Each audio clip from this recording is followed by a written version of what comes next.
मैं रात को सो ही रहा था, तभी अचानक से एक मेढक की आवाज़ मुझे सुनाई दिया और मेरी नींद टूट गया। ऐसा लगा कोई सांप मेढक को पकड़ा हो और वह मदद के लिए पुकार रहा हो। मैंने सोचा ये प्रकृति का एक हिस्सा है, प्रकृति को अपना काम करने दो। मैं सोने की कोशिश किया लेकिन नींद नहीं आया। दिमाग में बस वही चल रहा था, सांप और मेढक की स्टोरी। लेकिन कुछ देर बाद मेरे दिमाग में ये आया कि कहीं कोई जहरीला सांप तो नहीं है जो मेरे घर के आसपास हो, जिससे मुझे या मेरी फैमिली को खतरा हो।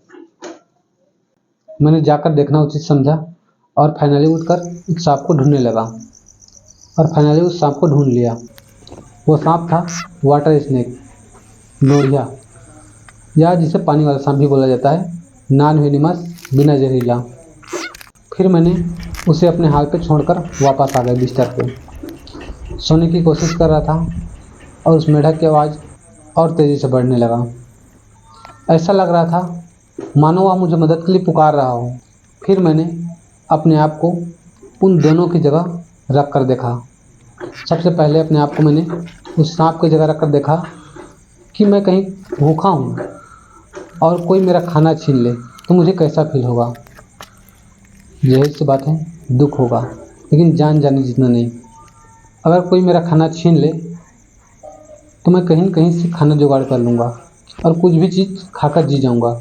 फिर सेकंड नंबर मैंने अपने आप को उस मेढक की जगह रख कर देखा कि कोई बड़ा सांप मुझे पकड़ा हो, जैसे अजगर, और वह धीरे-धीरे मुझे निगल रहा हो। मैं लोगों को मदद के लिए पुकार रहा हूँ। मेरे आसपास लोग घिरे हुए हैं, देख रहे हैं और कोई मेरी मदद के लिए आगे नहीं आ रहा। बस यही सोचकर कि ये प्रकृति का एक हिस्सा है, प्रकृति को अपना काम करने दो। उस वक्त मुझे बहुत दुख हुआ। फिर मैंने डिसीजन लिया कि चलो उस मेढक को बचाया जाए। प्रकृति कह रहा था मरने दो, दिल कह रहा था बचा लो। मैंने फाइनली डिसीजन लिया और जाकर उस मेढक को बचा लिया। क्या दोस्तों मैंने सही किया या गलत? कमेंट में बताइए।